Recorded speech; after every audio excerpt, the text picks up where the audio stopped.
everybody, and welcome to this week's edition of Slade, the Buffyverse Revisited. I'm one of your hosts. I'm Jeremy. I'm your other host, James.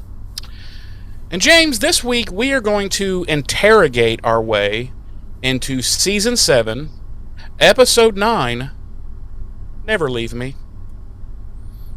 That is accurate. We will be interrogating our way into that episode. Thank you for confirming.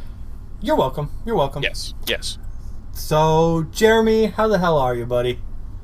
Well, I'll tell you, in these last, 16 hours since I saw you, shoo-wee! Has the world changed? Has it not? Has it not? Listen, I'm on my 16th reign as World Heavyweight Champion. You are. You Yep. are. 16-time Heavyweight World Champion. Yep. I defeated Rey Mysterio. It was a barn burner. I'll say that.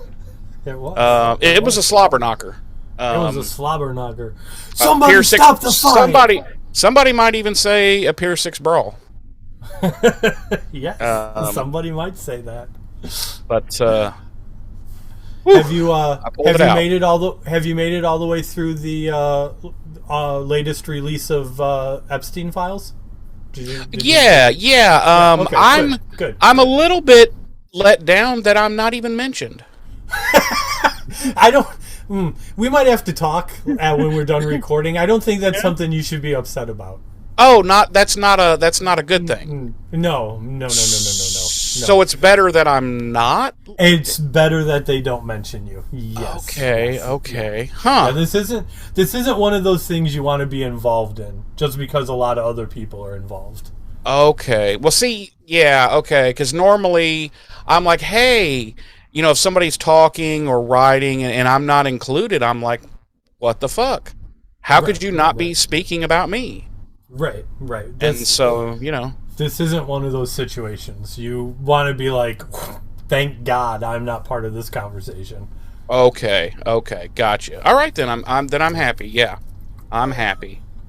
I think it was like 111,000 pages, something like that. Something like that, yeah.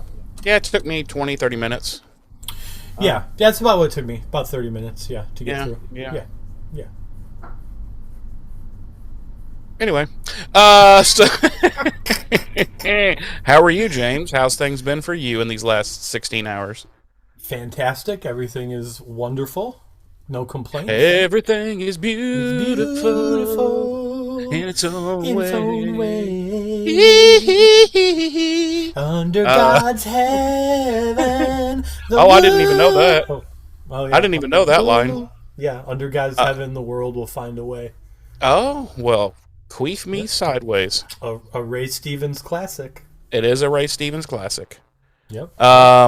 Again, might be 4 people that. It's you and me and Darlene. Me, you, Darlene, and maybe 1 or 2 other people. Where was I going with that? I don't know. I lost it. So you're doing well. That's good. Yep. Do we have any fat that we need to chew? We need to make a new segment for the show, James. Mm-hmm. From here on out, for the remainder of Buffy and for the last 4 seasons of Angel that we're going to be doing, we need to make a segment here at the top of the show called Chewing the Fat. Chewing the Fat. And is that, so you only specified Angel, will it also roll over into when we eventually do Highlander? Absolutely. Yes, absolutely. Okay. We're gonna maintain the same type of format and feel for Highlander and obviously Angel as we have with Buffy. Yeah, because I don't like change, frankly. The most change you'll be able to handle is changing the show that we're talking about. Exactly. Anything more than that, I have to fist fight somebody. That's true. That's true. We haven't decided on what we're going to call the show once we start doing Highlander yet, have we?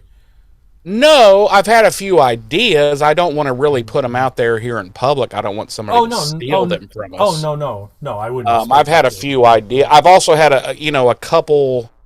I don't know, two or three that I've decided that probably Mm-hmm. wouldn't be like one I was thinking of was Circumcised Highlander Revisited.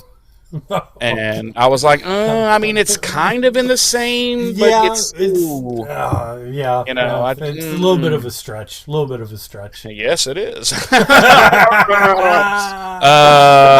Foreskin. What? Foreskin pulling. What? Yeah. So that's probably out. I But got I'm you. sure I we'll got come you. up with something to match our enthusiasm and our deep, sometimes homosexual love for Highlander. For Highlander. There's Yeah. sometimes when you're watching Highlander and you're like, you know what? I am so overjoyed right now. I need to fuck a man. I, No, I have never had that experience while no, watching Highlander. no, No, no. no, Okay, all no, right. Maybe that was just no. me. Okay, That, no problem. wow. Listen, just one man's opinion. Yay. And I'm not judging, Yeah, bro. yeah, Well, yeah, I'm yeah, not yeah. judging. I just, You know, sometimes you've never just been like, you know what? He chopped that head off so cleanly. I think I'm gonna fuck a man in the ass. no, no, No, no. nope. Huh. That's never, it's never Okay. happened. Fair Nope. enough. Fair enough. That's, Fair enough. listen, everyone reacts differently to media. So Decapitations. or decapitations in particular, yeah, sure. Yes. So, Followed by however, very orgasmic quickenings. yeah, yeah, You know. yeah. But yeah, Ah! but yeah, I can honestly say I've never like gotten through an episode of Highlander and been like, wow, that really makes me want to have gay sex. Well, okay. I mean, hey, no problemo. Fair I enough. feel we are going to have a lot to talk about once we get there.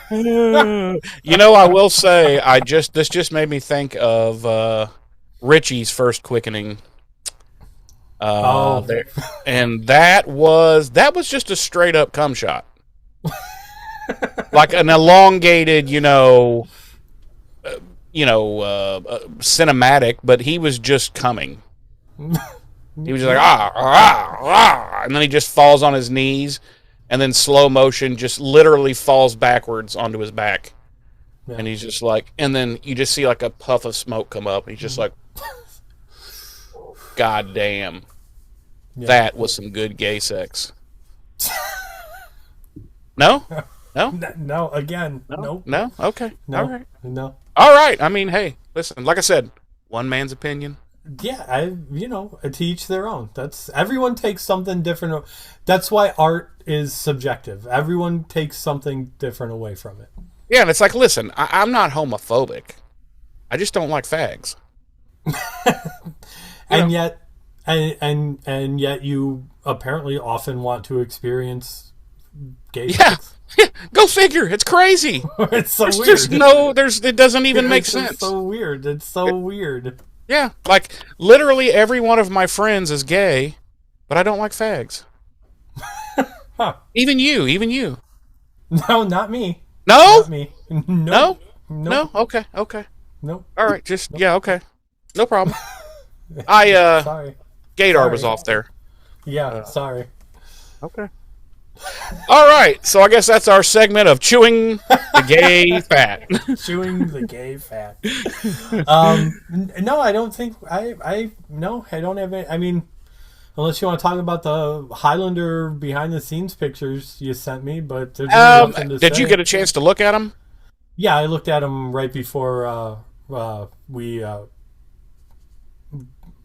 got started with the podcast. Sorry, I had a stroke. Little stroke there, yeah. I'm again, like, I know you're I know you're being hedgy about the wardrobe choices. Which are a little sus. I like the look of Jeremy Irons there. Yeah, he looks like a watcher. Yeah. Yeah, But I guess but we'll see. Cavill looks like a post-apocalyptic. His outfit is very reminiscent of Duncan in The Source. It Yeah, really which, is. let's be honest, wasn't a good outfit then. Isn't a good outfit now. Not a big fan of I see a motorcycle stunt shot there, and I'm like, Mhm. is that something we really need in Highlander? Because hear me out. In my mind, I'm picturing John Wick with swords, okay, and Right. that ain't what I'm looking for. I'm just not Mhm. looking for that. Yeah. So if it just ends up being a toned down Michael Bay picture with that's what's his name, John, I almost said Chadwick, John Wick with guns, I'm out. I'm gonna Yeah. have to tap out. I mean, I wouldn't mind some one of the best Highlander fight scenes, in my opinion, is between Adrian Paul and Donnie Yen in Endgame. Oof. Oof. Oof. In the wreckage of Connor's loft. Oof. I'm Yeah. sorry, that's I think that's a phenomenal fight. Not First the of entire all, not the entire fight scene, just the part between Adrian and Donnie Yen. not a fan because I'm a purist with my Highlander, and the whole whatever the fuck that thing was, a stick with a knife blade on the end of it. No. Here's the thing: in no world are you cutting anybody's head off with that fucking thing. uh, so yeah, I'm not into that super speedy kung fu style sword fighting, because we didn't see that in the series. We saw No, very no. fluid, because we saw F. Braun McAsh choreographed fights from like season 2 on. Yeah. Um, who is in my opinion, probably one of the best uh, uh, knife and sword choreographers on the planet, hands down. And that's the type I want. My sword fights in Highlander they need to make sense. Okay, granted, there were a couple of things Braun threw in for like that whole thing, but television drama. Right. Um, but they need to make sense. They need to be realistic ish. I get it, they're immortals, so you got some leeway there. I'm just not looking for John Wick with guns. I'm sorry, because John Yeah. Wick, and I enjoy the John Wick movies. I've watched them all, but there's so many times I just while I'm watching those movies, I just laugh because I'm like that is so stupid and unrealistic. Like, he has already been shot 644 times at this point.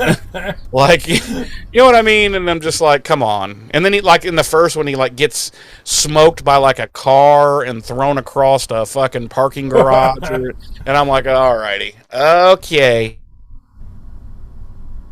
That's my concerns. Yeah. And I'm sure that when And the movie comes out, all my concerns will be validated and I will cry. probably.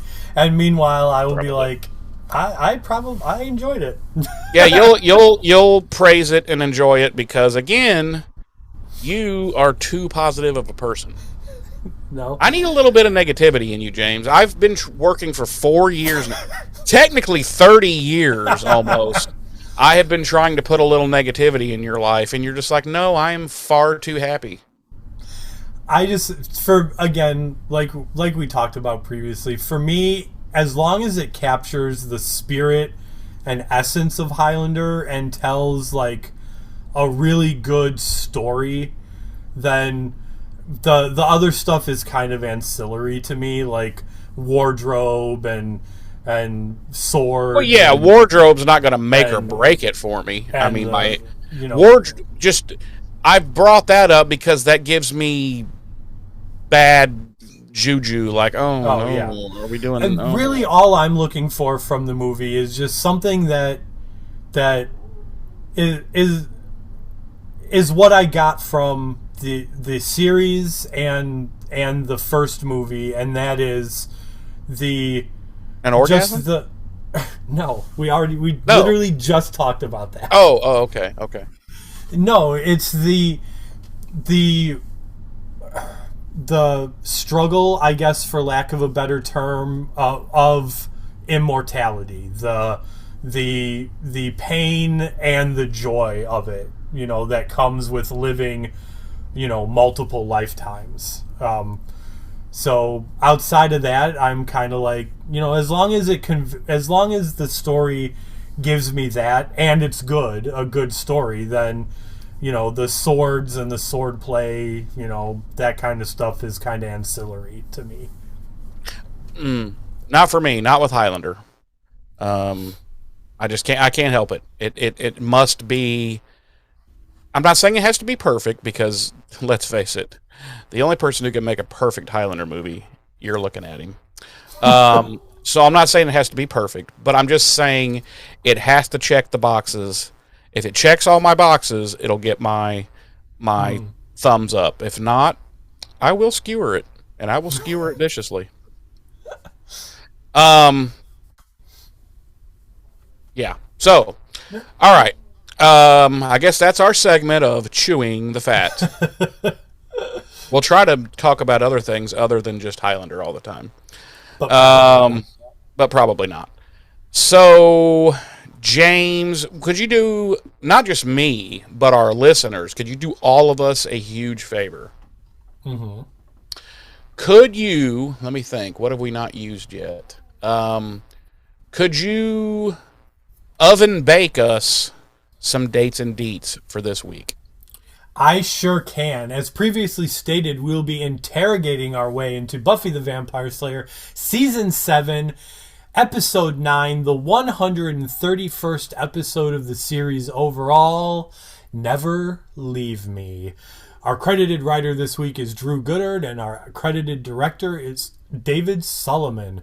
Our original air date was November 26, 2002, on the now defunct UPN network.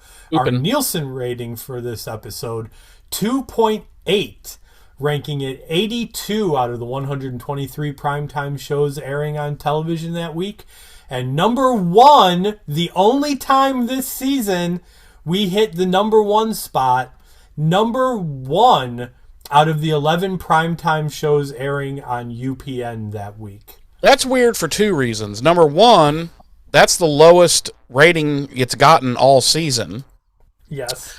And the second weird thing about that is this is not like a high-end episode. Like, of all the episodes to be number one, that's sus. The only thing I can figure is that based on the date, we're probably in like the Thanksgiving holiday like rerun period for most other shows. And the kids are home for the holidays, and right. They're like, listen, I ain't watching no One Tree Hill, motherfucker. I'm watching Buffet. Right. Our regular cast, as always, includes Sarah Michelle Gellar as Buffy, Nicholas Brendan as Xander, Emma Caulfield as Anya, Michelle Trachtenberg as Dawn, James Marsters as Spike, and Allison Hannigan as Willow. Allie Han. Our guest stars this week include Danny Strong as Jonathan, Adam Bush as Warren, Tom Lank as Andrew, Cynthia LaMontagne as Lydia, Oliver Murhead as Philip, Chris Ivor as Nigel, Harris Yulin as Quentin Travers, and D.B. Woodside as Principal Wood. My synopsis this week reads: Buffy interrogates Spike about his misdeeds. The gang grills Andrew for the truth about looming evil forces. And Buffy urgently contacts the Watchers Council in an effort to find Giles. That's literally 35 seconds where she's urgently contacting. She makes a phone call. Okay. Mine reads, Buffy hopes to learn more about what she's up against with the First by taking Spike prisoner. Xander and Anya interrogate Andrew. The end. Willow continues to be a lesbian. Really, that's weird. Yes, they literally wrote that out. That's weird that they put that in the Synopsis. synopsis. Yeah, that's weird. Another stroke there, or Yeah, yeah. yeah, yeah. Let's see. Where am I? Where am I? Where am I? You are on Earth, I was on Earth. Earth 2. Earth 2. Yes. Earth 2. Yes. So we open and Xander is making repairs to the demolished living room. Meanwhile, Dawn and Willow and Anya are cleaning up some of the mess and having some discourse about Spike and the potential threat that he poses. And then we cut to Andrew, who's walking down the street, dressed very much like old Spike. Yeah, well, I think we know where Spike gets his leather trench coat back now. And we see that Ghost Warren is continues to try to get him to play his part in everything that's going on, and Ghost Warren tells him that since he can't take physical form, that Andrew is very important to the plan, and Andrew is kind of having himself a little crisis of consciousness, and he's feeling very regretful about having murdered Jonathan, and says he doesn't think he can kill anyone else. At which point, Ghost Warren morphs into Jonathan and basically tells him, like, it's not your fault that it didn't work. I'm tiny and I don't have as much blood as other people. That's why the seal wouldn't open. This is going to come back to haunt them, just FYI, because that yeah reason means nothing. Right. Also, did you notice that when Ghost Warren morphs into Ghost Jonathan, he makes him like a foot shorter? Oh yeah. Than Andrew. Yeah. Like, I was like, oh, you're doing Danny Strong dirty. He's short. He's not that short. I kind of think he is. He was never a foot shorter than Tom Lank. I think you might need to go back and check the tape. No, he was not that much shorter. Yeah, he definitely was. No. He definitely wasn't. He wasn't. So Andrew continues telling now Ghost Jonathan that he just can't kill anyone again, and Ghost Jonathan tells him that that's not going to be a problem. They can work around that. At which point we cut back to the Summers home, and Buffy is tying Spike down to a chair in her bedroom, and he's like... and he tells her that she better make the restraints tighter, just in case. And that's our cold open. And she's like, no problem. And she tightens him so much that his wrists snap. His wrists, yeah. And like, they're like, it's like the chair arm is straight, but like his forearm is bent unnaturally down, and his wrist like almost in a direct V because she has tightened them. So yeah. She's like, is that tight enough, bossy? Right. And he can't answer because he's screaming at the top of his lungs. Right. She's like, what a bitch. She's like, wow, you get your soul back and you turn into a little bitch? Yeah. Like, ever since you've got your soul back, all you do is cry, you little bleach blonde fucking homer. She's like, she's like, this is funny. Like, I remember Angel being broody, but I don't remember him being a little bitch. Yeah, I don't remember him crying at the drop of a fucking hat, you little girl. Jeez. And then she punched him in the fucking face. Yeah. He didn't cry more.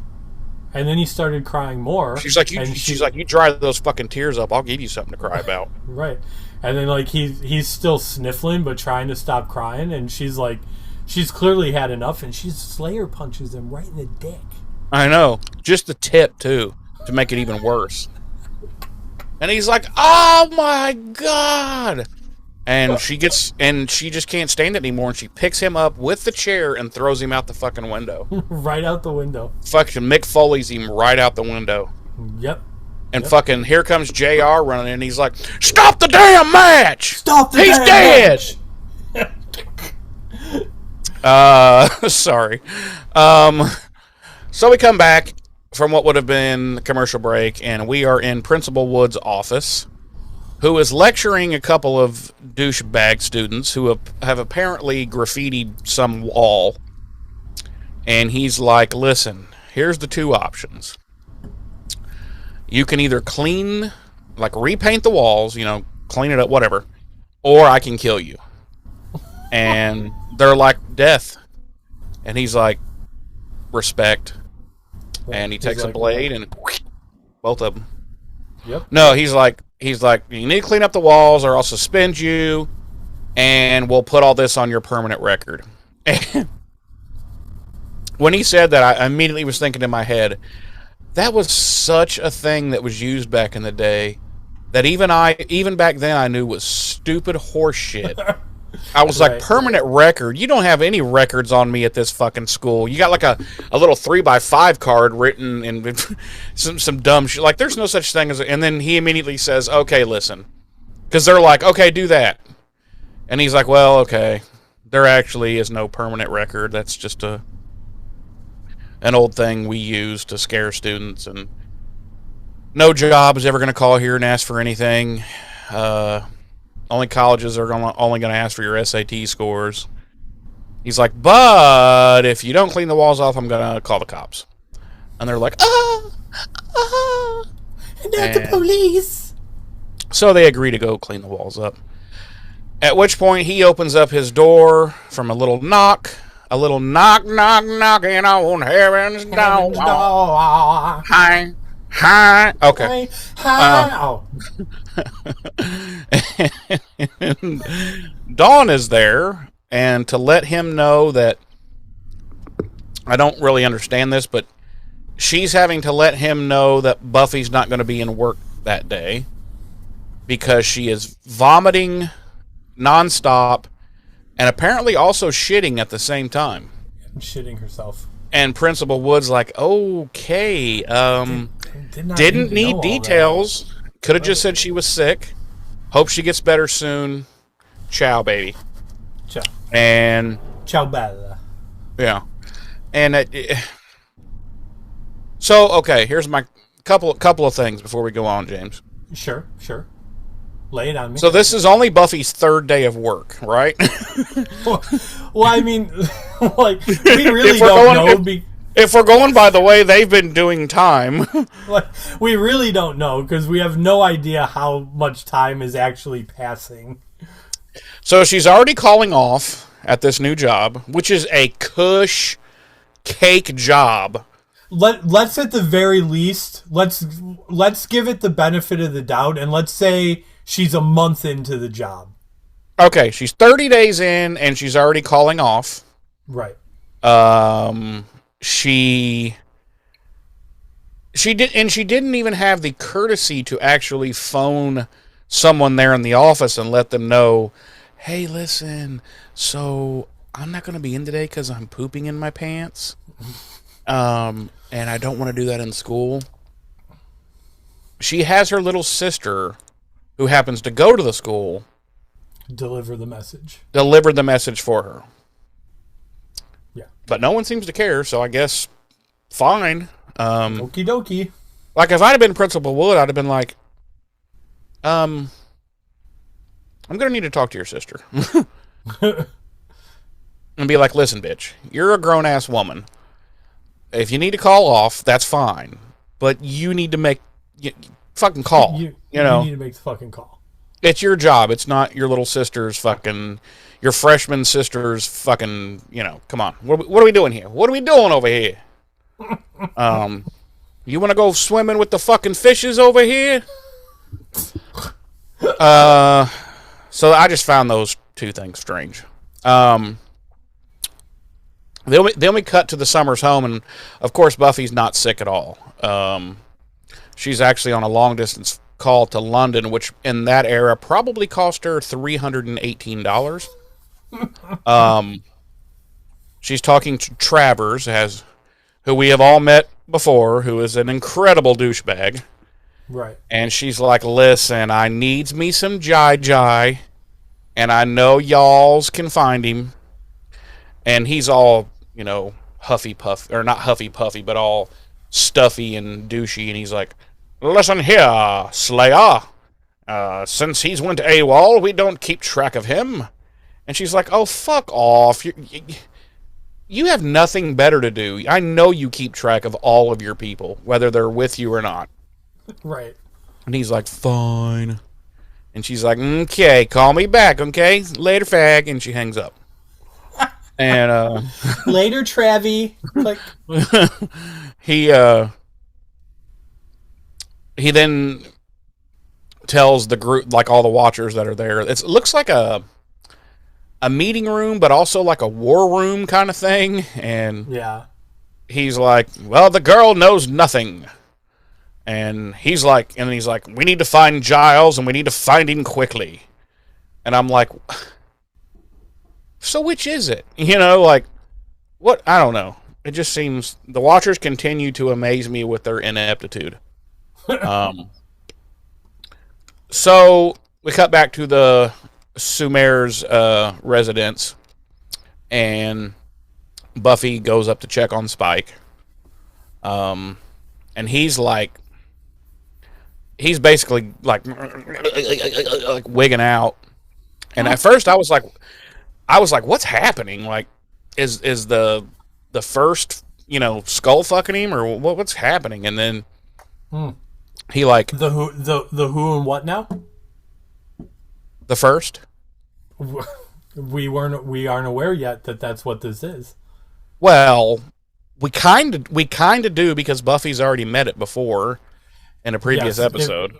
Yes, so since you brought it up, I'll talk about it now. I remember when this season first aired, and the first time we saw the Harbingers, I was like, the fucking first? Yeah.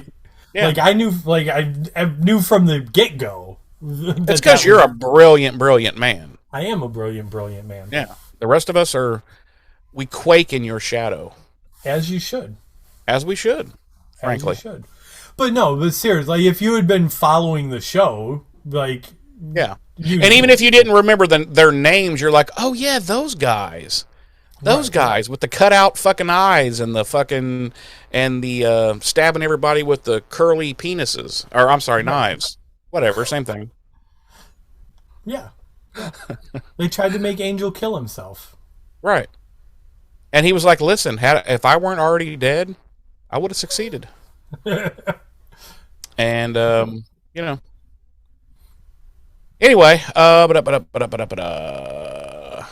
Anyway, so I'm like, what's happening here? And Spike he's having withdrawals from all the human blood he had been gorging himself on up to this point. Yes. So she goes outside of the room to talk with Willow, and she's like, yeah, he's having the shakes. He's got the shakes. He's having the DTs. And Willow's like, ooh, that's really, fuck him. Who cares?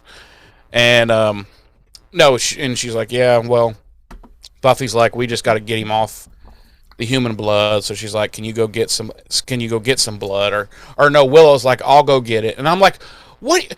Where do we live? Like, you just go to the blood store and be like, hey, can I get a couple bags of Oneg? Like, what are we doing? Like, because we see, or did we see that in the first season of Angel? I think we did. Like, he has a little bit of an issue from time to time of, like, getting blood from places. Like, I think we'll see a couple of times he's got kind of a down low deal with a dude at a hospital that gets him some blood, and I'm like, so Angel's just straight up drinking fucking human blood. He's like, fuck it. Yeah. But they're like, no. So I'm like, okay, I guess Willow's going to the blood store. No, she says in this scene, I'm pretty sure she says, I'll go to the butcher shop and get some blood. No, I understand that, but I'm saying I'm pretty sure there's no butcher shop you're going to walk into and be like, hey, can I get a few cartons of fucking blood? And Because I'm fairly certain that that's not legal, and number two, they don't keep the blood. And that's what I was going to bring up, because I said to Darlene, I was like, this can't be a thing, right? Butcher shops aren't just selling like animal blood, right? Like, yeah. Because first of all, the vast majority of the blood it happens in the slaughterhouses when they slaughter the animals. They're not slaughtering the animals at the butcher shop. So yeah, there's still some blood, but it's not like where they're going to just have fucking containers on containers of it. And I don't think it's legal. I mean, it might be, but I don't think it's legal to just sell someone raw animal blood. Like, I just feel like there's probably some regulations against that. And, but whatever, well, I guess in this world, maybe we'll give them the benefit of the doubt in the Buffyverse that well, so I just did a little looky-see on the old Google box here, and butcher shops do in fact sell blood, but availability varies. And yeah, that's what I'm saying. Like, of course it's going to vary. And it does often require a special request advance order. Yeah, because they're not just going to have tons of blood Right. Because they're not the butcher house. You know what I'm saying? Right, they're not the slaughterhouse, yeah. Or the slaughterhouse, yeah. Honestly, the biggest thing that surprises me about that is that we don't have any kind of regulation on that from like the FDA, like saying, listen, you can't just be fucking selling people fucking raw fucking animal blood. Like they're worried about the meats and shit might have something on them. What do you think about some raw fucking blood? You think that might be a problem? And why are people needing to buy blood from the butcher shop? Can you explain that one to me? Could you Google in there, but what the fuck would somebody be buying blood at the butcher shop for? Like, actually, that was one of the here. Hold on. Are they making real Bloody Marys? Where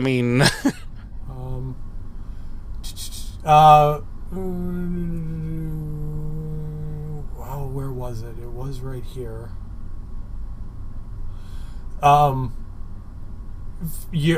Specific usage, black pudding and blood sausage. Yeah.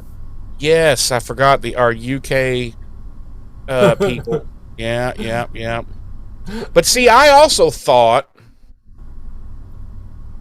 well, maybe if we have some UK listener, well, I know we do, but no one never says anything. But if we have anybody out there who'd like to tell us, I could have sworn in the UK, because I know blood pudding is a thing in a full English breakfast, especially. But I thought, like, many years ago, they began using, like, it wasn't like, how do I want to explain? Like, it wasn't like real blood in the blood pudding, like it was like kind of a faux mixture. I don't know. But anyway. So really, but in America, I don't see, like, why you would, I can't think of anything in America that you would make that would require raw animal blood. Yeah, unless you were gonna like make either of those things here in the States. But it does say that the sale of animal blood is legal in the United States, but it must be handled and processed hygienically. So it is regulated to a certain extent. I mean, this is one of the reasons why when you handle raw beef, they say you need to fucking wash your goddamn hands with hot water and soap, because raw fucking blood is on your hands, and it could, you touch it to your mouth, you could get fucking whooping asshole disease or whatever. And whooping asshole, yes. I'm just. Anyway, right. We really went off on the weeds in that one. We went into the weeds in that one. but it was something that I was thinking about as I was watching the episode, and I was like, right. Well, especially because, like, spoiler warning, we're gonna come up here in a scene or two where Andrew goes to the same butcher shop and he orders 12. What is it? 12 quarts of blood. Something like that, and he gets them. Well, we'll Yeah, that yeah.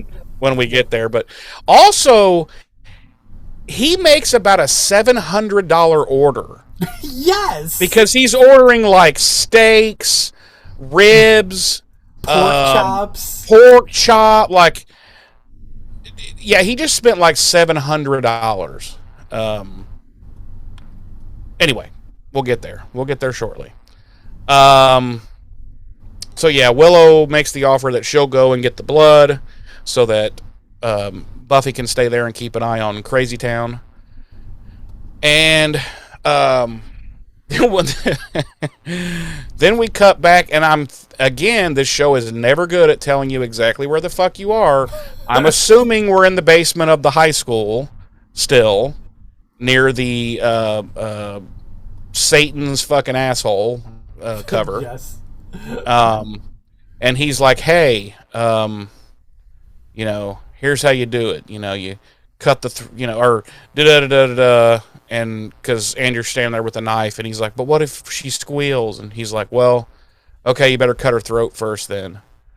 And then you look down, and it's a little sweet, little fat, pot-bellied pig. And I was like, motherfucker, you kill this pig, I swear to God, I'll find you in real life, the actor who plays you, and I will fuck your face. And, no? Nothing? You didn't feel that way? Nope. Wow. I was like, slaughter it, use its blood to open Satan's manhole cover, and then send me the carcass so that I can have some fresh bacon. I hate you for forever. I think you mean Satan's asshole. That'll do, pig. Yeah. Oh. So then he tries to dive on the pig, and the pig easily outsmarts him and outruns him and just leaves. And Yep. it literally is just like, deuces, nerd.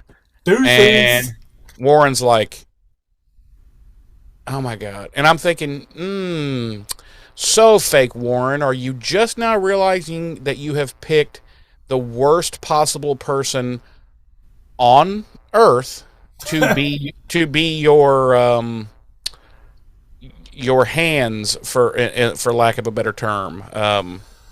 Like, you're not the most brilliant, all-encompassing evil lord that, just by the fact that you've been trying to use Andrew all this time already tells me, for the first evil, you're a little bit stupid.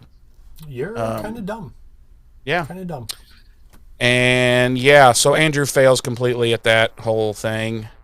So he goes to the butcher shop to procure some blood, which I'm like, why didn't they think about this from the get-go and be like, hey, so instead of murdering my literal only friend on the planet, instead of murdering him in cold blood, why don't I just make a stop at Ralph's butcher shop, pick up a few quarts of blood, bada bing. Bada bing, bada boom. We got ourselves an open seal of Dan Lazar. But I mean, Yeah. this was an option, James, from the get-go. Yes, and yet they chose to. But they were like, let's just murder. Okay. More ass backwards fucking figure eight writing here. That's how evil works, Jeremy. Yes, but clearly Andrew knew that this was an option. Yeah. So wouldn't he have said to shithead Warren, hey, like, I'm a bad guy and stuff, but I'm not really into, like, killing and stuff, especially considering this guy's the only friend I have. So could I just stop at the butcher shop, get a little squirt and a little pour squirt. And just, pour. call it good there. Anyway, so yes, Andrew arrives at the butcher shop, and that's when he places his $700 order. And as the butcher's like writing the shit down, like he doesn't even like blink an eye. Yeah. And if I was the butcher, I'd be like, God damn, motherfucker, I'm getting paid today. I mean, because I would be like, are you sure you can afford all this? yeah, You know this is I'm gonna gonna be need to expensive, see. right? I'm gonna need to show me some cash or a debit card or something. Right. I'm gonna need to see money up front, please. Because this is gonna take this order he places is gonna take like an hour to butcher like to get all this ready. Like, Right. so anyway, we cut a little bit. We kind of speed forward a little bit, and he gets his order. All this shit he ordered. I mean, just go back and listen to this massive order he places. The guy fits it in one little bag, Yeah. including one standard 87 brown paper liters, including 87 liters of blood. Yeah. Yeah. And I'm like, that satchel there seems to be a wee bit small for what we're dealing with here. Maybe Hermione jumped in and put the invisible extension spell on it, so it can just hold Possibly. everything. Yeah. So he heads outside and literally runs face first into Willow, who immediately goes fucking dark-eyed, dark-haired, veins, and just goes, "Bah!" And fucking dude Andrew's done. He's just been fucking. He's done. He's flayed. Yeah. And she doesn't flay him. She's like and he is literally crushed into the ground Like a can. Yeah, like a can, Yes. like an old aluminum can. Yeah. Yes. Yes. Woo! Sinewy visage just spurting everywhere. Yeah, and she just gets sprayed with blood, and she's just like that. Just like that. Okay. No, so he of course freaks out because he thinks she's immediately going to murder him, and she's like, I'm not gonna fucking kill you. You're such a nerd. I didn't even kill you the first time when I was evil because you're so irrelevant. So anyway, they have a little back and forth, and she's like, that's it. You're coming with me, pal. And so she just grabs him like by the scruff of his neck and just fucking hauls his ass off. And Yeah. I did enjoy this interaction between them because, like, she's trying to be intimidating, and of course he's falling for it. And he's intimidated, of course, but like she's so not intimidating in this. This is the best way I can describe Willow this season, and see if you agree with me. She is very much first season Willow, but she's...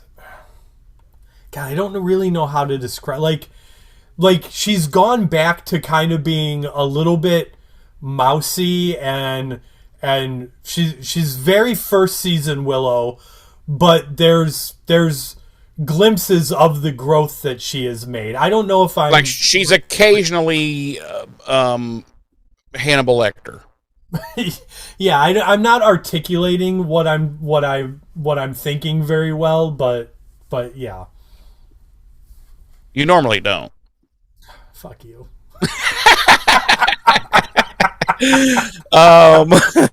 So fuck me, where was I at? Okay, so yeah, basically she grabs him by the scruff of the neck and just hauls him off, and he's like, meh, and takes him back to the Buffet house. The house that Buffet built. The house that it's the house that Xander built at this point. Well, it's the house that Xander's rebuilt. Yeah. And will continue to do so for a while. So she gets back and she's like, look who I found. And they're all like, meh. And I'm like, what do you mean, meh? It's this fucking guy. Like, they should all be like, oh, fuck yeah, we're about to get some fucking beats in. Like, they should have been lining up to fucking kick his little ass one by one. But they're all just like, yeah, what a douche. And, she's like, let's figure out, he was buying a shitload of blood. And they're like, what? And I'm like, that's the thing that gets your pricklies up, that he's buying blood? Like, it's like she would have said to him, I caught him in the alley stabbing 3 children to death, Because because prior to the blood thing, they're just like, eh. It's Andrew. So they haul him off upstairs and into a different room. They should have just tossed him in with Spike. They should have. They'd have got some answers. Yep. But they tie him up in a different. Well, I should say Xander ties him up in a different room. And for some reason, the whole time Xander's tying him up, he's slowly, like, taking off one article of clothing at a time. And I'm like, whoa, what are we doing here, Xander? And he's like, what is going on here, Xander? And then you start hearing, doo, doo, doo, doo, doo, doo. And he gets out some chapstick, and he's all like, yeah. He gets right in Andrew's face, and he's like, would you fuck me? I'd fuck me. I'd fuck me hard. And then he steps back further, and he's completely nude with his shit tucked between his legs, and he's like... Yep. Yeah. It's really... I've never seen anything like it before. Right. And then Andrew's like, I'm still not going to talk. Yeah. Unless you untuck it. Unless you untuck and show me for 4 straight minutes. So, yeah, they kind of start interrogating him. He's not really answering. And then some hilarity ensues as Anya comes bursting in, and she's like, that's it, you little worm. You're not going to be doing any more lying. Not on my watch. And she just punches the fuck out of him right in the dick. She doesn't punch. She backhand slaps him. She like backhand closed fist. She's just like pow. Yeah, and he's like and she kind of jumps on him, and she's like getting ready to fucking work him over, and Xander's like, come on. He pulls her off, and he's like, we'll be back. We're gonna go talk to her, and they go into a different room, and they're all excited about what they did. This was obviously planned, and yeah, so they're quite happy with themselves. Meanwhile, Buffy is here. This is the next part I wanted to get to about what are we doing here. So she's feeding Spike some blood. Yes. And it's out of a sealed clear bag. And I'm like, where did this come from? Like, this was supposed to come from the butcher shop. So you're telling me they like were like ladling blood into these little bags, and then they had a sealing machine there, and then like, zzz, and it like, like a, what are they called? I used to know the name of those. Vacuum seal. Well, no, it's not, because it's not a vacuum seal. That would be insane if you have liquid in there. That's true. It's like it cuts and melts at the same time. Heat seal. Forget what they're called. Yeah.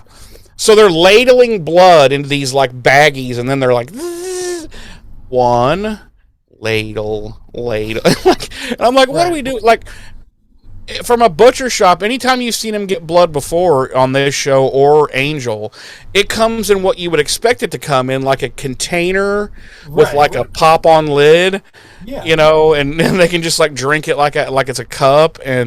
But no, these bloods came from apparently the local prison, because that's how you get drinks in jail and prison. I wouldn't know. You've heard. I've heard.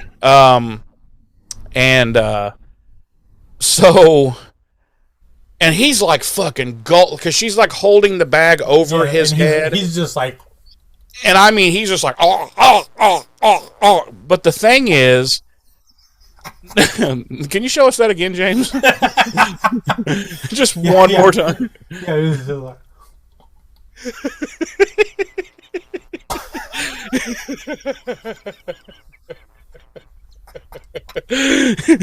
I can't wait for my sister to see this. You want to see it from this angle? Yeah.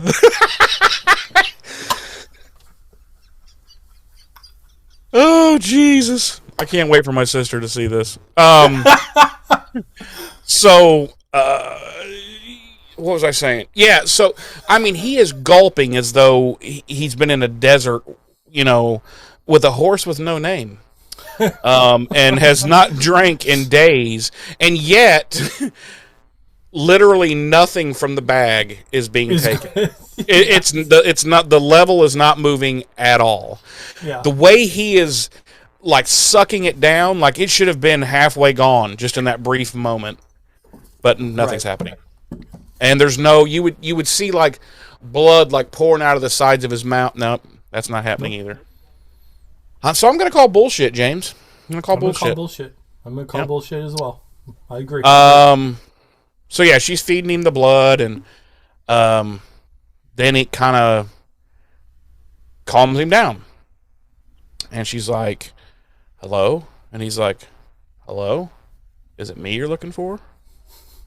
And And then she's like, she's like, "Hello from the other side." and then he's like, "Hello, hello, hello, is there anybody in there?" And then she's like, "Well, just nod if you can hear me." And he does. He nods, and she's like, "Oh shit." Damn. Um. So yeah. So they start talking, and he's like, "I don't remember really anything," and she's like, "Yeah, I know. We're planning to beat it out of you." And And then he starts struggling. He's like, "No, don't hit me again! Don't hit me again! he's I like, have a soul now. It hurts so much worse."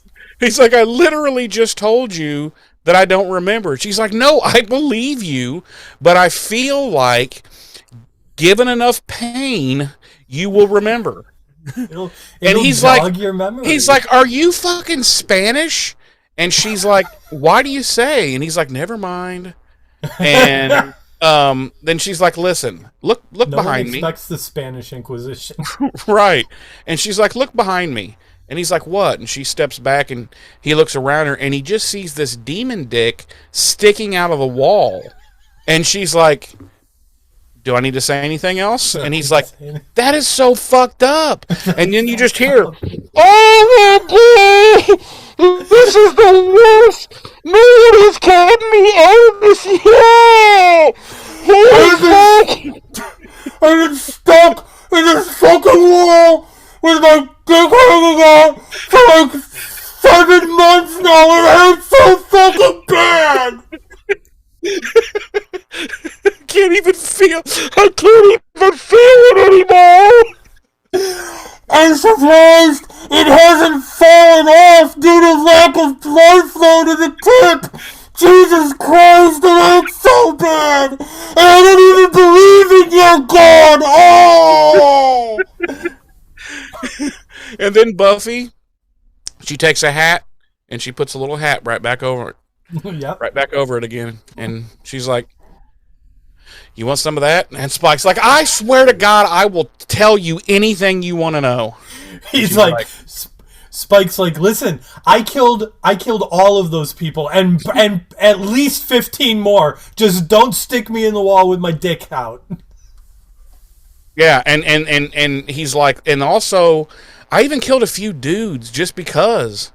Yes. And that old fucking lady, you killed her too.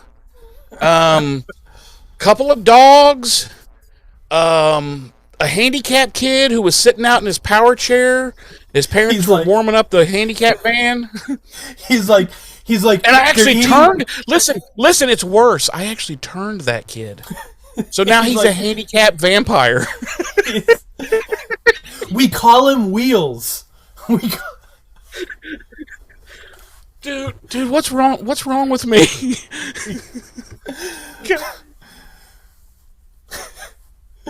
He's like, "They're eating the cats. They're eating the dogs. Remember that? It was me. It was me.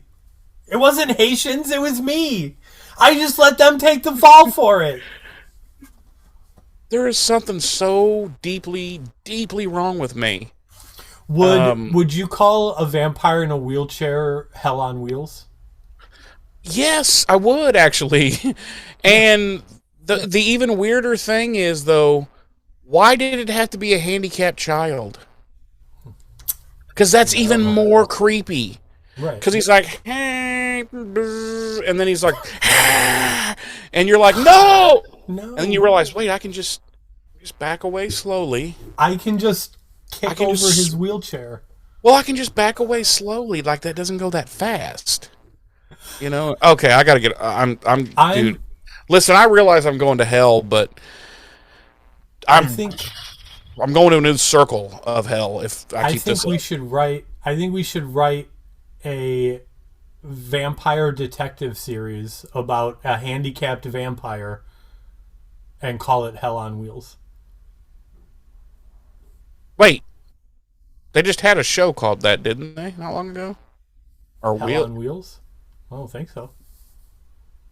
Okay. Hell on Wheels, and it's a handicapped like 11, 12-year-old kid. Vampire. And he's not very good because, I mean, let's face it, he's handicapped and he's in a wheelchair. What all can he really do? Right, and You he's a know, kid. like, the people that run from him, they're kind of really just doing it out of kindness, you know, because yeah. they realize he doesn't really, you know, pose a real threat, you know. Right. Yeah. And so they're like, she's like, so the wife would be like, come on, Jane, just run and just yell and you know, be scared and stuff. Come on, it's a handicapped kid. Right, and then the other criminals are like, why would we do that? Like we could just easily get away. And then like the leader of the gang is like, just come on, it's a handicapped kid. Just do it. Just humor him. Yeah. Just come on. Don't be a dick. Don't be a dick. I know we're criminals, but don't be dicks. Come on. All right, don't be dicks too. God, we're going to hell, bro. Like fast track. So, wow. Let me get back into this. So yeah, she's like, I realize, you know, you don't remember, and then he goes into she's like, tell me how you got your soul back, and he's like, well, see, I went down to, I went into Hell's Kitchen, see, and saw a man about a horse, and she's like, what? You went to go? You just went and pooped, and you got your soul back? And he's like, well, see, kind of ruining the story, skirt, but that's about the size of it. No, he's like, you know, there was torture and blah. They have this back and forth. No, he says, I went to see a man about a girl. And I'm like, Yeah. no, that is not what happened. No, you didn't. That is No, you not what didn't. happened. No, you didn't. No, you didn't. At best, you got tricked into getting your soul back. Yeah, which you makes should be you a honest. fucking idiot. You should be honest and say, listen, Buffy, I'm going to be fucking, for the first time since I have known you in these 7 seasons, I'm going to be fucking honest with you. And he actually went said there. 7 seasons instead of 7 Yes. years. Right. Yeah. He's like 6.25 seasons, you know, that I've known you. I went there to get the chip taken out of my head so that I could return to Sunnydale, finish raping you, and then kill you. Right. That's what I went there for. However, the writers decided that they didn't. That you know, people mentioned some things between these 2 seasons, you see, and they realized, oh, hey, we could go this other route and make it look as though this is what we had planned all along. So that's what we've done. Okay, you with me now, Buff? Right here. Okay. The writers literally decided at the last minute to change their minds. No, what it was is they had all summer to get all the feedback from everybody, you know, the fans and stuff, and they were all, I know this is what happened. They were all looking around like, huh, we didn't see it that way. And then they were probably like, hey, you know, we could go that route and make it all ambiguous and make it seem like we like did that on purpose, you know, to mislead people. And I'm like, no, fuck you. I know what the fuck you were doing in season 6. Listen, there was no question what the fuck you were doing in season 6. Right. You know, because he's like, I'm gonna give this bitch what she deserves. Like, you don't say, I'm gonna give the love of my life what she deserves. A man with a soul. No, he's like, I'm gonna give this fucking bitch what she fucking deserves, and Right. Right. over and over and over. So yeah, no, you ain't fooling me. Then he goes on to accuse her of using him, and I'm like, okay, fair enough. She's already admitted to that multiple times, but he was also using her. So Right. it's like, okay, it was a mutually toxic fucking relationship. Let's not go pretending like you were, the aggrieved party there, Spiky. Um, and he's like, and I know why, because you like men that hurt you. You always have to keep a man around who hurts you, so that you can It's use that hate to do your job. yeah. And she's like, uh. Well, first of all, Freud, um, no. Maybe you should read a book from time to time. And she's like, no, I just happen to keep meeting complete fucking douchebags. And, yeah, so I don't know.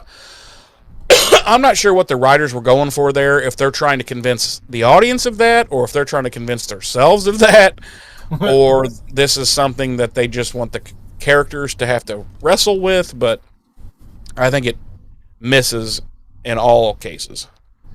Right. Um, It's just so it's stupid, mainly on the level of the fact that like we're already aware that Buffy was using Spike. Like she admitted it when it was multiple going times. on. Yeah, she even Right. So told like him. She would tell him like during sex, like, "Oh, I'm so using you, you fucking loser," and right. Right. So I'm with you. I don't know unless the only thing I can see them the point of this being is that like now that Spike has a soul, he is able to like see those kind of things more clearly now. You see what, possibly, yeah. yeah, yeah. So, but it's still aggravating and kind of pointless at this point. Yeah, and it's just it's old hat at this point. It's like, okay, listen, we don't need to continue like every time these two characters get together, we have to have this existential talk about, so what did it all really mean? You know what I mean? It's Right. like we've been here half a dozen times now and it never gets us anywhere. Like, can we just all say that was a fucked up situation? Probably shouldn't do that anymore. The end. Let's move on. Yeah, Anyway, Xander returns to Andrew, and what goes on from there, Ames J? He slits his throat. He slits Andrew's throat and lets him And, bleed out right in and well, Dawn's no, he room. brings Spike in there but just puts Spike's head up to his neck, and he's just like, Right. It's like in movies and TV shows when you see like punk kids go into the 7-Eleven and just stick their head under the icy machine, the Slurpee which machine. I never knew how people did that and didn't get a fucking brain freeze and die. True. Because they'll like be filling their mouth up, or they're just like, and I'm like, I would have died in the store. How did that go again? Like that.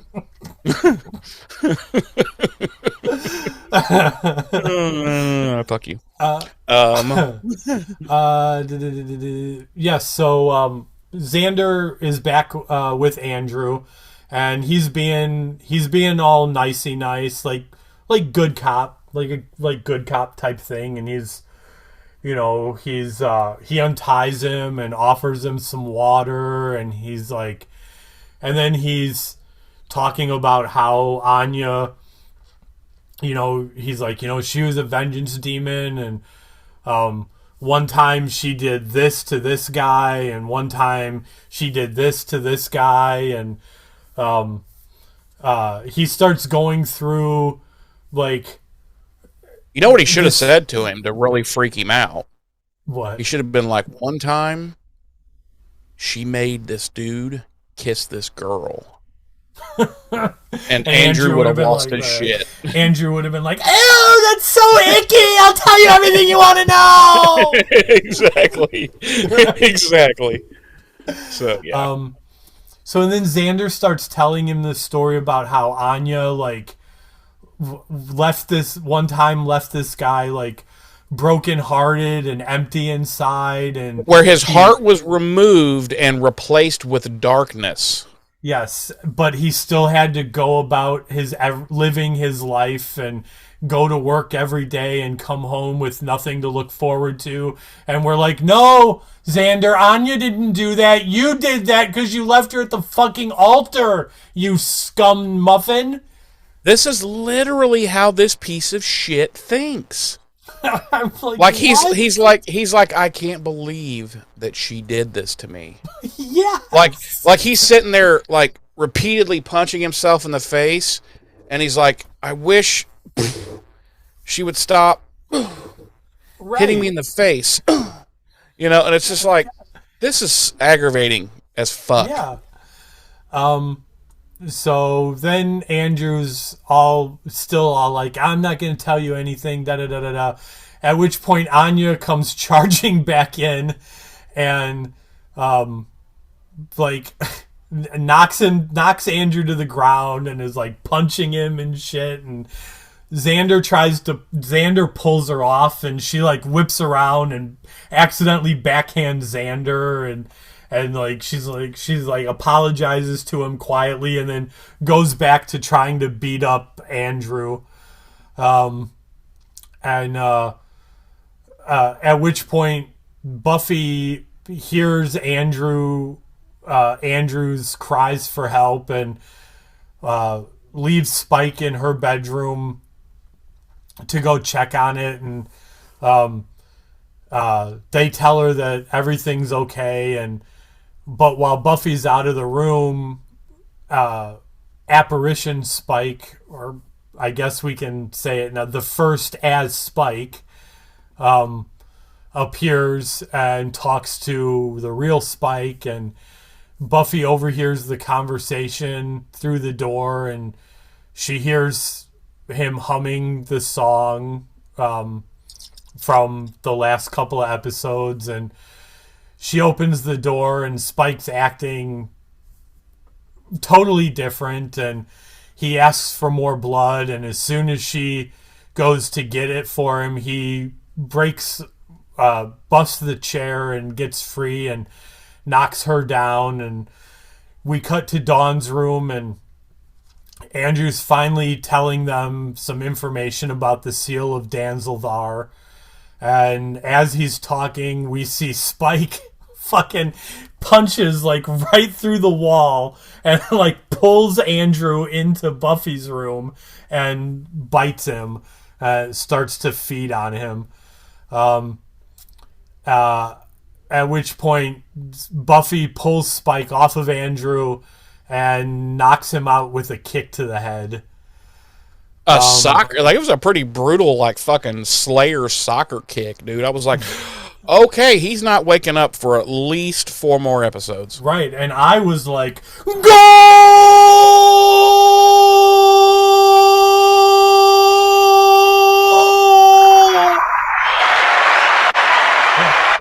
Yeah. Yeah. That happened. It happened. It did happen. So then we cut to later on downstairs, and the gang's all talking about Spike's little outburst, and Buffy tells them about how she heard him talking to himself and humming the little song, and they all realize they were all like, well, what was he saying when he was talking to himself? And she's like, well, first I heard him say, do you really want to hurt me? And then I heard him say, do you really want to make me cry? Right. And then I came in the room and I was just like, yes. Yes. And then he attacked me. And then he attacked me for no fucking reason, bitch. So they come to the conclusion that Spike is whatever the big bad is, because they don't know it's the first yet. We as viewers of the show, since the first season, know that this is likely the first evil. They determine that whatever the big bad is must be using some sort of trigger to activate Spike, sort of a Manchurian candidate of the vampire world, if you will. What? Sweet reference, right? What? Yeah. Yeah.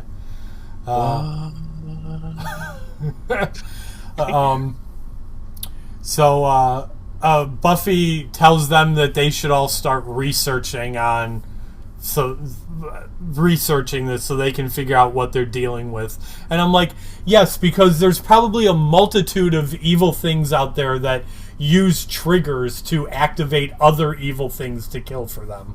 Like, so they start looking it up and they immediately get to CIA.gov. right. Right. So, and they're like, oh, sleeper agents. Yeah. Oh, okay. We've been doing this since the 40s? Huh. Okay. So we cut to Sunnydale High, and we see Principal This Wood fucking leave. scene is fucking weird, and it never makes sense all the way to the end of this fucking show. So we cut back to Sunnydale High, and we see Principal Wood leaving his office, and he's walking through the halls, and he passes by okay, for one, this can't be the only door to the basement, okay? And why is it unlocked? Right. Well, that's something we've talked about numerous times. Mm-hmm. Like the basement at the original Sunnydale High was never locked. Like, yeah, it should be locked. The only people that should have keys to that are the principal and the janitorial staff. Only the head janitor, quite frankly. Sure. So he's walking through the halls of Sunnydale High, and he walks past the door to the basement, and then he kind of backtracks a little bit, and he slowly turns to look at it. And then he goes down to the basement. We see him walking through the basement. And I said this to Darlene. For a school that's only been open for like a month tops, there's a lot of rickety old shit in this basement already. Not only that, but he really knows his way around this basement. Yes. Because he walks straight to Satan's asshole. Right. He walks right to the satanic manhole cover and finds Jonathan's dead body, which is still perfectly intact. And mind you, we've already established that we're at least a month since the beginning of the season. Yeah. So he just killed him this episode. Jonathan? Yeah. No, he killed him like 2 episodes ago.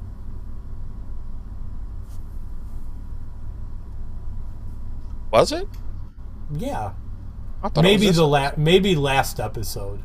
Oh, okay. No, I thought it was. Well, it wasn't last episode. Maybe it was last episode. It definitely wasn't this episode. Okay, my bad. I had him confused, but and there's no blood. Right. Wait, wasn't it the season premiere that he killed him? Could have been. Fucking, I don't know, dude. Buffy's only worked there 3 days, so No, we've only seen her work there 3 times. Like, I'm working off the premise based on the amount of people that Spike killed. I'm working on a premise of that we're at least a month into whenever the season started. Okay, fair enough. And actually, we're further along than that because because is it the next episode? I think it's the next episode. It's either the next episode or the episode after that. We see that it's Christmas time. It's next episode. So if we're working on a realistic timeline, if the first episode was the first day of school. That's in what, August? August, yeah. So now we're 4 months where Jonathan's dead body has been laying there bloating and decaying. And in 4 months, Buffy's only worked 3 times. Yes. And Principal Anyway. Wood seems okay with that. Principal Wood's okay with that. So yes, he goes and finds Jonathan. But he goes straight. He goes without. He goes straight to it. He just like zink, zoom, zap, zoop, blap, zeep, boom, body, and he's just like, sheesh. Yes. So then we cut back to the Summers house, and Buffy ascends into the basement where Spike is now chained up and descends. Sorry, idiot. Where Spike is now chained up, and she tends to his wounds. And he wakes up, and he wants her to kill him. And she immediately is like, okay, and drives a stake through his heart. Yeah. No, it's a T-bone. It's a T-bone steak, but I mean, she tries. Right. And he's taunting I could go her. For a big juicy T-bone right about now. I think we're going grocery shopping tomorrow, and I think we're going to get some ribeyes. A couple of ribeyes. That's the one steak I don't like. Really? Well, no. There's 2 cuts I don't like. I don't care for a ribeye, and I really hate porterhouse. Well, see, porterhouse is like 85% fat. Well, we're going to use them. We're going to make steak bites and mashed potatoes and gravy one night this week. And then we're going to make a cheese tortellini. It's kind of... So it's called cheesesteak with cheesesteak in creamy provolone sauce, but it's actually like steak bites with cheese tortellini in a provolone provolone cheese sauce. So it's like cheese nippolini. Sure, nippolini. Okay. Those are a couple things we're gonna make for dinner this week. So, thanks for rubbing it in. You're welcome. I'll be eating at the homeless shelter. But you're not homeless. Oh, well, they don't know that. Hey, and get that free grub wherever you can. Am I right? Get them free biscuits. You know what I'm saying, bitch. It's like sometimes I'm tempted to go to the free food pantry that they run at the church on Sunday mornings just to grab some stuff. Yeah, like listen, I just want a box of Pop-Tarts or something. Shoot. Right. I just need me some Kraft mac and cheese. You know what I'm saying? Right. Maybe a couple cans of biscuits. Maybe some pork rinds. I don't know.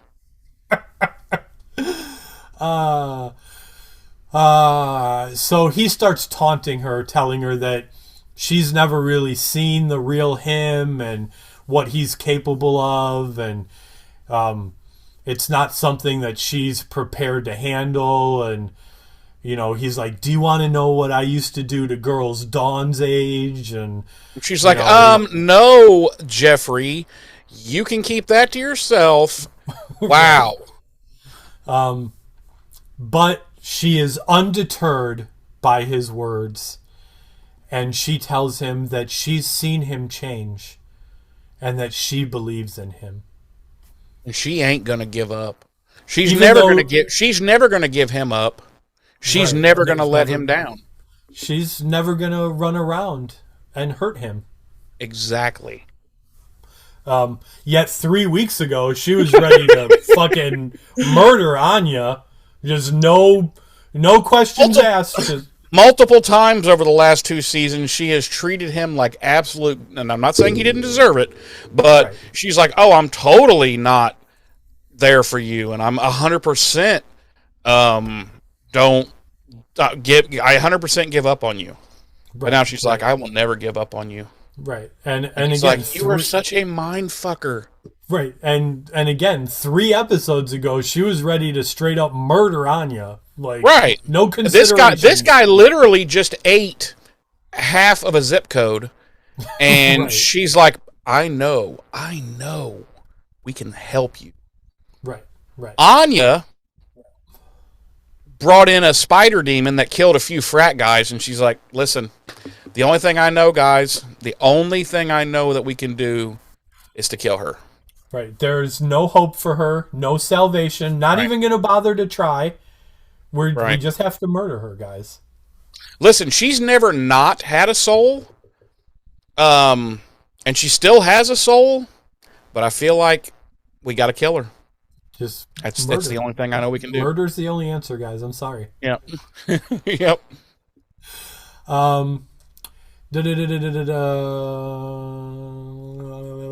Where was I? Oh yeah. So she's all like, "I believe in you," and he's all like, And he's like, do you? Do you, though? no, he's all like,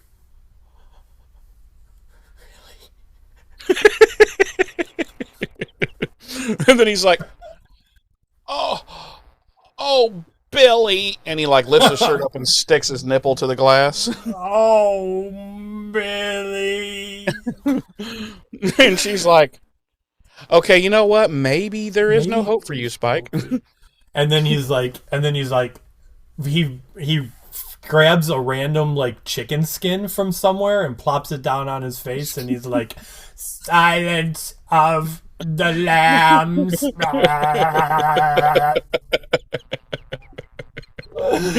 Oh, shit. Cable Guy is an underrated Jim Carrey movie. It very much is. Very underrated Jim Carrey flick.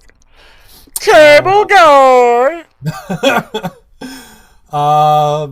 And then all of a sudden, Jeremy, Uh-huh. all of the fucking windows and doors explode inward as these cloaked, no-eyed figures amass onto the Summers home. Can I just say, I think it's hilarious that, like, like some of the doors that they come through, like, how do I explain this? They come through the doors like doing a somersault. Yes. Like, it's like they were running towards the door, like outside. They get almost there and they just like, and they just like somersault into the door. And I'm just like, well, couldn't you guys have just gathered like half of you at the front door, half of you at the back door, kick those two doors in and just come rushing in? Like, why do we have to like, we all have to like somersault into the windows and doors and Right. there, I swear there's this one part where it looks like they just came through a wall. Like they just, from outside, they just came through a wall. And then they were in a room. Right. Right. And I'm like, okay. So the Scooby Gang engages in fisticuffs with these no-eyed, cloak-wearing sons of bitches and ends up disabling or killing all of them, or most of them. And then we cut to what appears to be an oil field, based on the oil thing in the background. Like, Yeah. I don't know. It's a sulfur pit or something. And Principal Wood is burying Jonathan's body in a shallow grave. In a very shallow grave. Yeah. But, like, did you know, like, there's, like, an oil, like, Yeah. what Refinery. the hell do they call them? Yeah, like, behind, like, I'm like, what the Yeah. hell? What? Well, What I a also funny- noticed that. Go ahead. One of the many oil fields outside of Sunnydale. Like, what? Right. I also noticed that after digging the 3-inch grave, for Jonathan's body, that he like stabs the fucking shovel into the ground, walks over to Jonathan's body, and just nonchalantly, he just like bleh, he just yeets him into the hole, like, get in there, you piece of shit. Yeah. And then he just like, then he's whistling and he's just covering him up. He's like, Right. It's like, what's the story here with this guy? Like, Yeah. which we'll find out. Yeah. And then But the this and then scene, and the fact that he just like ESPN'd his way down into the fucking basement, right to Satan's ESP. asshole, like none of this Yeah. is ever gonna make sense. Yeah. Um. So then we cut back to the Summers house, and Buffy and Xander rush to the basement to find that Spike is nowhere to be seen. It was all a ruse, It James. was It was all all a a ruse. ruse. They were after Spike the entire time, which Sons of bitches.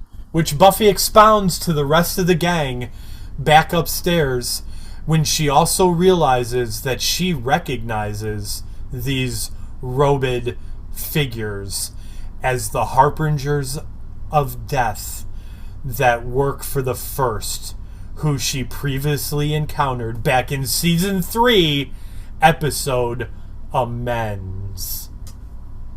And she puts the entire thing together right here. She's like, okay, so what they've been doing to us is it's been the First who's been appearing to all of us in different forms and Yes. impending danger and okay, got it all down pat now.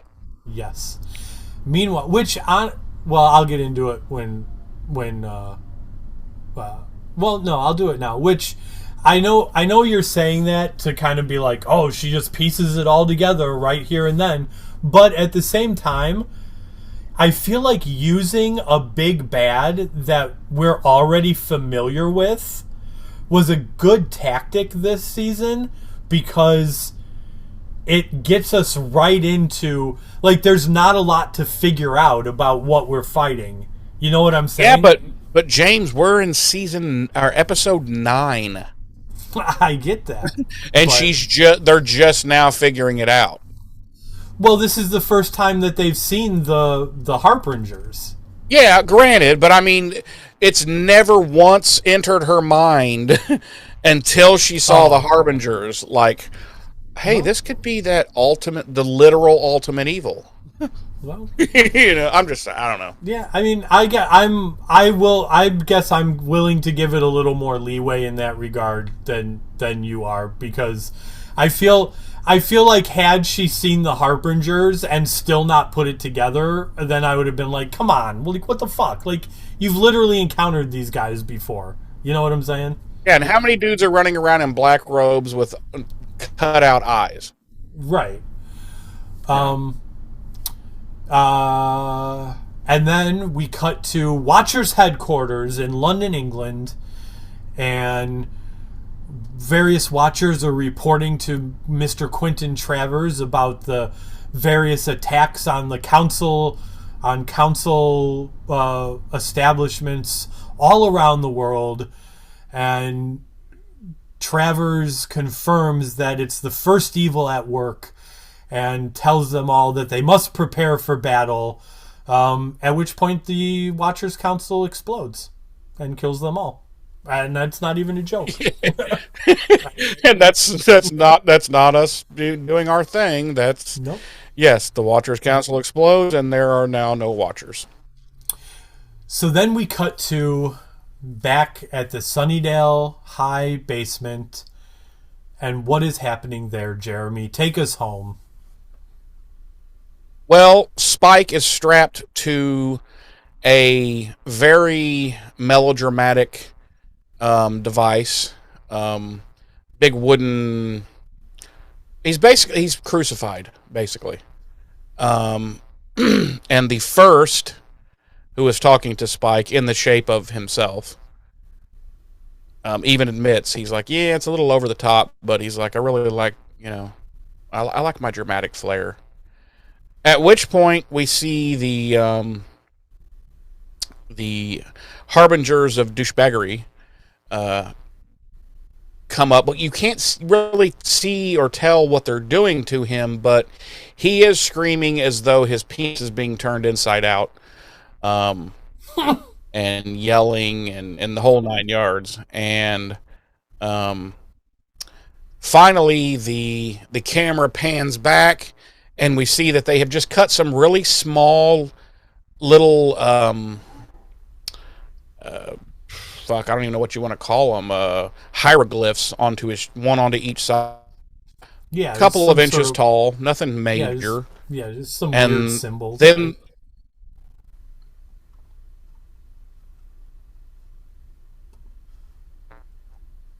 goes up and lifts him up above the Satan's asshole, and he drips 7 drips of blood onto it, and the whole fucking thing opens up.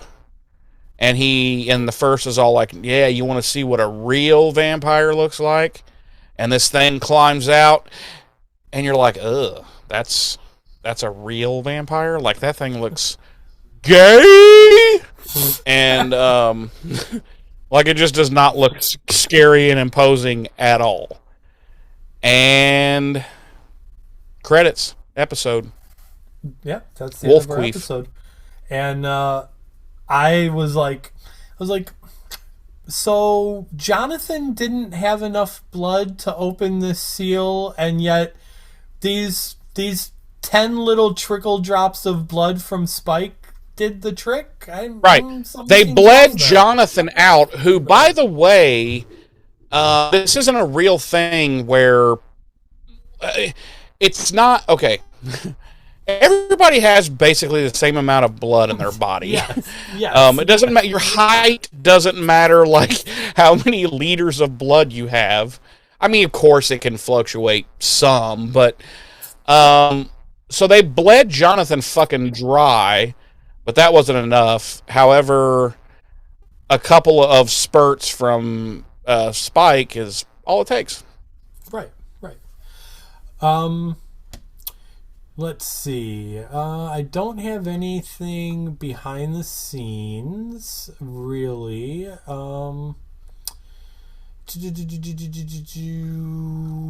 Our music this week, just our original score by Little Bobby Dunks.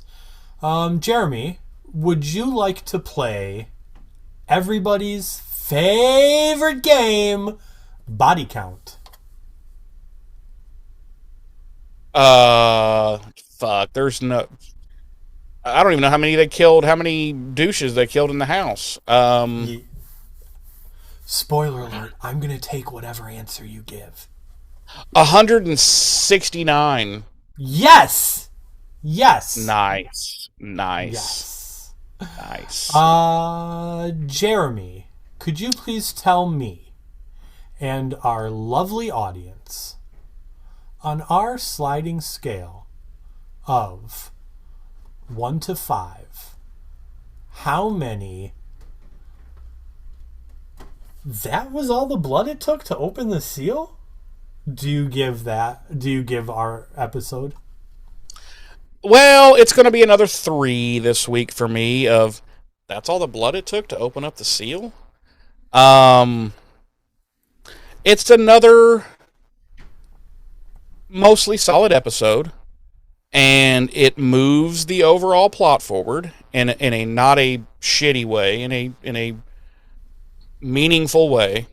There are annoyances, like with the blood discrepancy and a few other things that make it only a 3, but it's still a solid episode. It's still it's a little slow. I don't know if you noticed that, James, but Yeah, yeah. it does, to me, it drug a little bit. Not like horribly, but it definitely drug a little bit.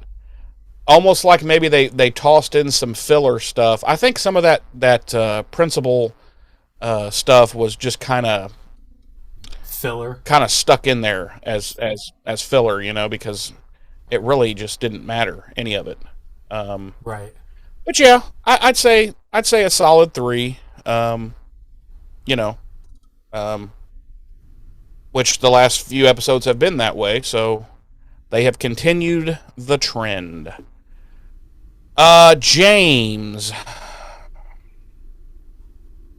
Yes, sir. on our sliding scale of 1 to 5, how many Buffy Summers mind fucks do you give this episode, and why? I also give this episode 3 Buffy Summers Mindfucks. Yeah, I think it's a solid episode.